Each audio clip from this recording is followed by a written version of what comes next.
Le Fils de l'homme est venu non pour être servi, mais pour servir et donner sa vie en rançon pour la multitude, nous dit l'Évangile.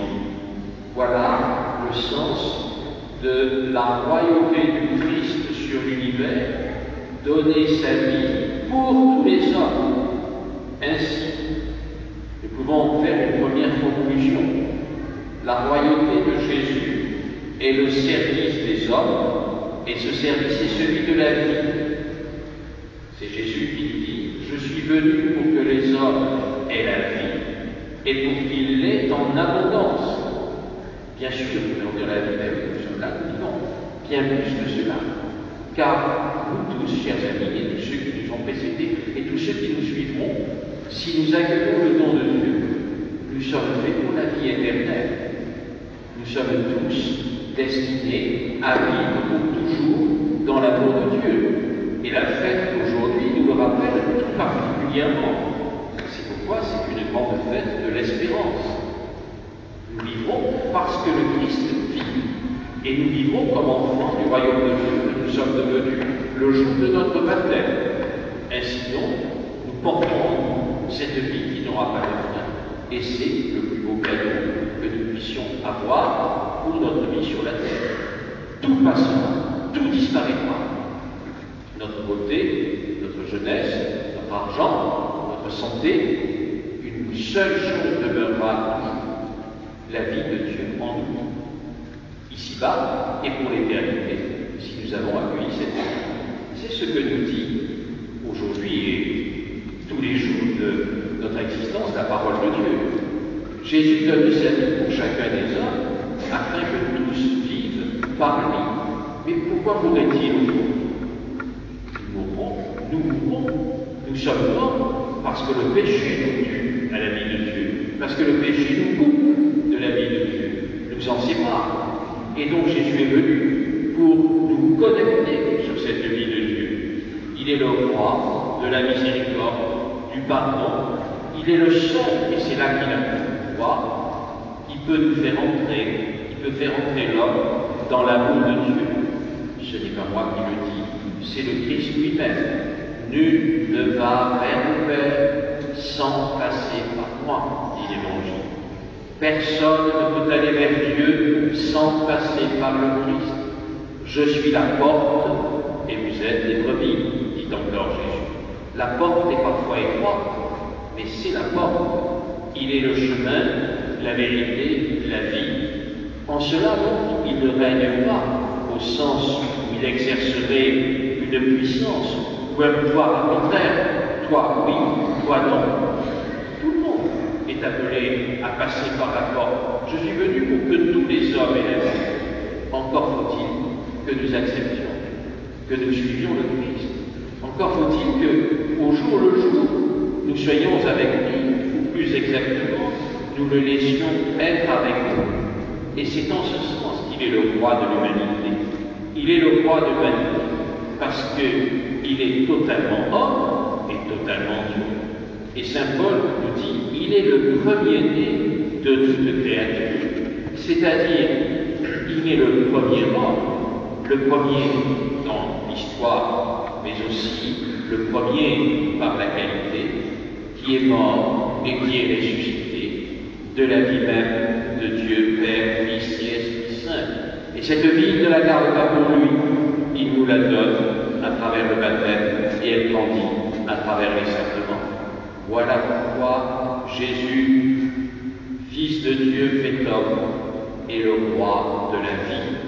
Et voilà pourquoi toute vie humaine a une valeur unique, parce qu'elle est appelée à suivre le chemin du Christ, puisque c'est par lui que nous recevons cette vie.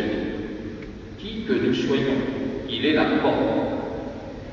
Et de la même manière, la royauté de Jésus est le service de la vérité. La vie et la vérité vont ensemble. Je suis né, je suis venu dans le monde, dit-il à Pilate au cours de cet interrogatoire, pour rendre témoignage à la vérité. Pilate est blasé, sceptique. Il dira, qu'est-ce que la vérité? Il dira ce que beaucoup d'entre nous disent aujourd'hui. À quoi bon? Qu'est-ce que c'est que tout cela? La vérité. Mais la vérité, qui est le Christ, n'est pas une idée, un concept, une théorie, un raisonnement, une expérience chimique, une vérité mathématique, pas du tout. La vérité, qui est le Christ, est une personne vivante. Elle ne se rencontre pas à la suite d'un compromis, de discussions intellectuelles. Elle ne se fabrique pas, elle ne s'invente pas. Elle se reçoit et elle vient en nous pour nous faire vivre. Elle est, et elle est pour tous, unique. C'est le Christ, vrai Dieu et vrai homme. Le Christ par qui le monde est sauvé. Le Christ qui est chemin, vérité et vie, et qui est l'unique Fils de Dieu, l'unique Dieu fait homme pour nous. C'est pourquoi fêter la royauté du Christ sur l'univers, c'est reconnaître que le monde vient de Dieu et qu'il va à Dieu. C'est reconnaître le sens du monde. Aujourd'hui, beaucoup de personnes n'ont plus de raison, de sens à donner. La royauté du Christ sur l'univers nous donne le sens. Le monde va vers lui et nous enlève tout catastrophisme, toute pensée qui nous ferait croire que tout va s'anéantir. Attention, quand je dis cela, je n'élimine pas la souffrance, je n'élimine pas les périodes extrêmement difficiles. Une société ou un monde peuvent le vivre. Je veux dire simplement que le monde a la promesse de Dieu. Qu'est-ce que veut dire ça? Quelle est cette promesse? Eh bien, c'est affirmer l'espérance profonde qui anime ceux qui croient au Christ mort et ressuscité, que par sa résurrection, le Christ donne la vie, mais pas seulement à chacun d'entre nous, mais au monde tout entier. Cela veut dire que nous serons, par le Christ, rétablis dans l'ordre du monde, dans l'ordre qui est l'harmonie de la création, avec Dieu lui-même et de Dieu avec toutes les créatures. N'oublions pas que lorsque Jésus dit à ses apôtres d'aller enseigner à toutes les créatures. Ce qui veut dire, quelquefois les enfants me posent la question, et mon chien, mon chat, il sera au ciel? Je dis, oui, bien sûr. Pourquoi? Parce que toute la création est appelée à être rétablie dans l'ordre de la communion divine.